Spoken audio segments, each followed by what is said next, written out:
Nobody cares who you're dating. I know that's a really hard pill to swallow, but genuinely nobody cares who you're dating. Except maybe somebody else who wants to date you. Hey, bestie! You're wrong. Hey, welcome back to the channel. Hope you're all doing really well today and ready to look at some TikToks with me. Okay, I want to talk about the difference between just showing off your body and being proud of it versus body checking. Uh-oh. I think we're in trouble.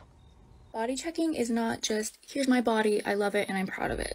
It's where you're making sure that people know your body is not another type of body. This entire trend is body checking.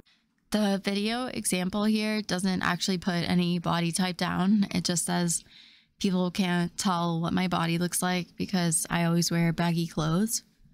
Literally every single one of these is like, oh, you thought I was like disgusting and fat? No, I'm skinny. Look at my flat little stomach and my tiny waist. I understand the point they're trying to make, but even if you've only seen the videos that I post from TikTok, then you've seen the opposite of this style content. The content that's structured like, I want to take a minute to glorify obesity, or to fupa ratio looks like mine. If we're looking similar, you're easily and how to make the rules. So are these other trends really that different? We see this hateful mentality projected a lot onto people who aren't being hateful. There are definitely toxic trends on TikTok that I want to talk about more on this channel, but it's TikTok. I really don't know what people expect. This video is stitched to another video, and the original is a girl chilling in her room, and the text says, "Can we stop calling people fat phobic for not wanting to date an overweight person and just let people have preferences?" And I think we all know how this is going to be received. Hi, Jessica. I don't know if that's your name, but you seem like a Jessica. Starting off with a "you look like a Jessica" is a pretty bold opener from a group of people who don't want to be judged for how they looked. Nobody cares who you're dating. I know that's a really hard pill to swallow, but genuinely nobody cares who you're dating. Except maybe somebody else who wants to date you. Hey, bestie! You're wrong. So when fat people are talking about societal fat phobia and the way in which it informs beauty standards and then informs desirability in partners, we are simply saying that those preferences are not innocent. None of them are. So continue about your day and love your boyfriend, girlfriend, who the fuck ever, in all their skinny glory. Skinny glory isn't an innocent phrase. She's trying to be condescending here, but play innocent at the same time. But when your preferences are negative, they are very clearly not preferences. When your preferences reject entire classes of people, they are not preferences. But when your preferences exclude an entire group of marginalized people, that's problematic. Nobody cares who you're dating. But most importantly, the question I have for you at the end of the day is, why do you hate fat people so much that you needed to come on an app and scream so loudly, "I fucking hate and would never date a fat person"? I didn't say that. When literally no one cares. No one gives a shit who you're dating. Never have. It's not a lie, if you believe it. So that was kind of poetic to me. The whole time she's proving the point that the girl is making, but she thinks that she's doing the opposite. Notice how the girl never said she hated fat people or anything like that, or said anything about people caring about who she dates, but they were comfortable projecting the hatred onto her and could only respond to straw men. Also, usually when someone is asserting how much they don't care, it's a good sign that they do. What an odd thing to say. What a peculiar thing to say. What she's responding to says a contestant on Love is Blind asked another contestant if they would be able to put them on their shoulders at a music festival. A good direct follow-up to the "We Don't Care" video. So when I first made a dating profile, I thought it was really random that a lot of guys listed their height in their bios. Then it was explained to me that it's because a lot of girls won't date guys under a certain height. And it clicked. Yeah, I've heard a lot of girls say that. So I guess it's a time saver for the guys. So how do those preferences fit into all of this? The average male in America is 5'9", and I know 6 foot and up is the bar for a lot of girls. So does that mean that they are excluding an entire group of marginalized people? I'd love to hear what you guys are thinking, because I have a lot of thoughts swirling.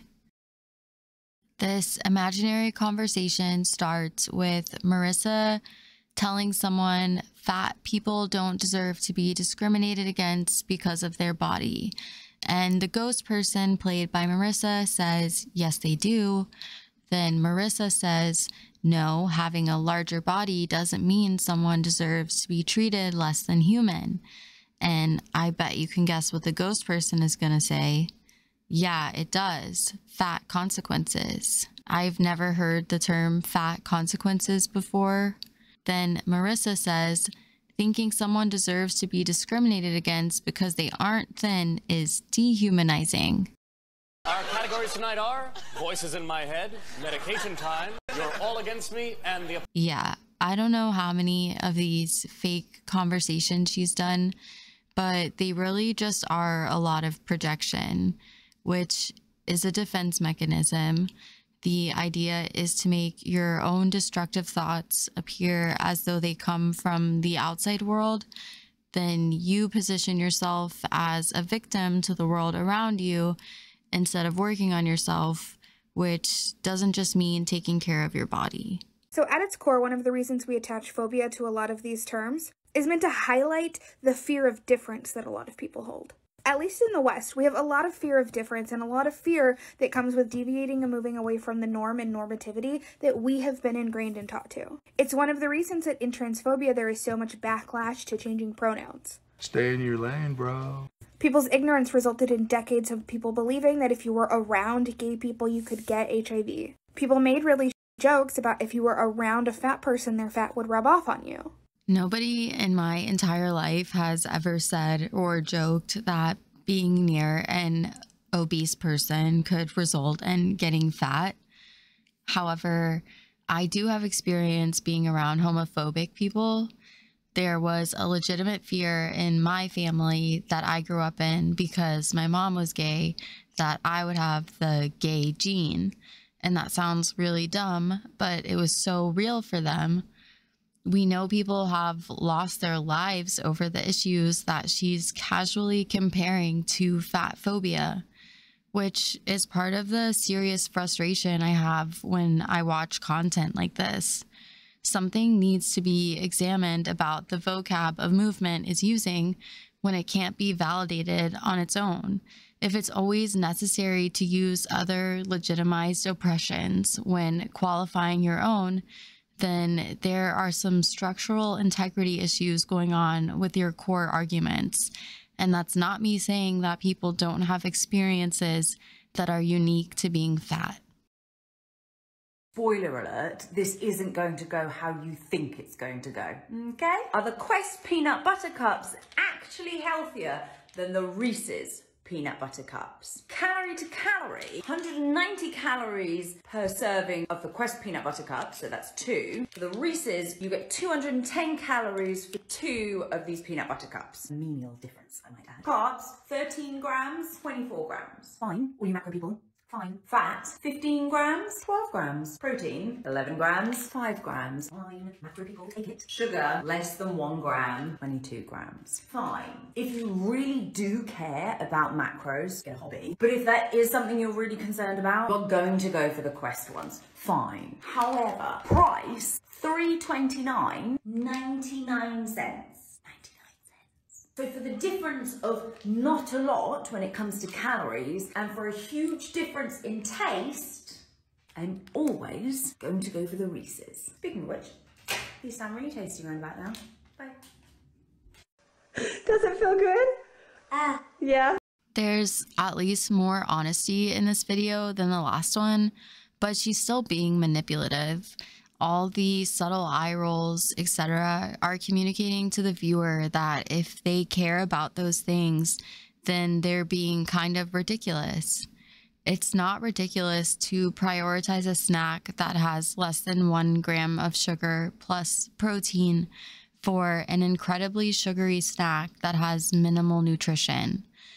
At the end here, she acts like the price point is a revolution and not part of the reason we are suffering from the weight problems that we are.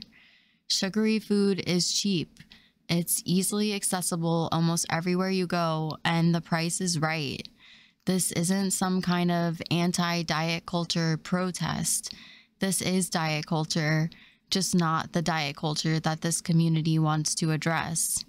Maybe sugar shouldn't just rain down on us for the price of pennies. And she's actually manipulating her followers into believing that cheap sugar is a hot ticket. And part of why it works for her is because she looks healthy. If she didn't look healthy, maybe more people would be arguing with her in her comments. If this isn't predatory, I don't know what is.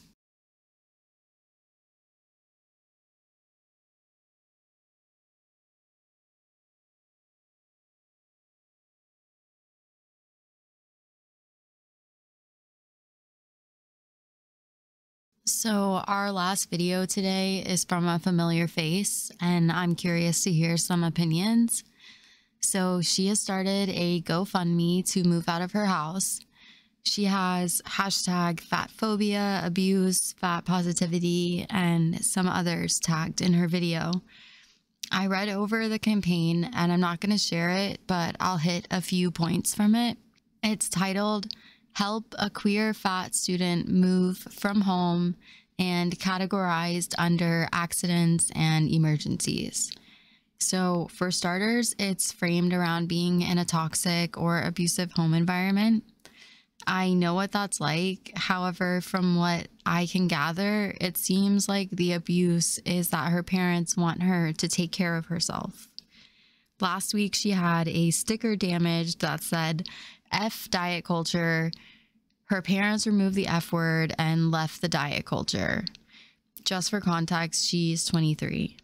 And among the stickers that they left on her laptop, "Be a slut, do what you want, and let's get high," passed the parents' test of approval.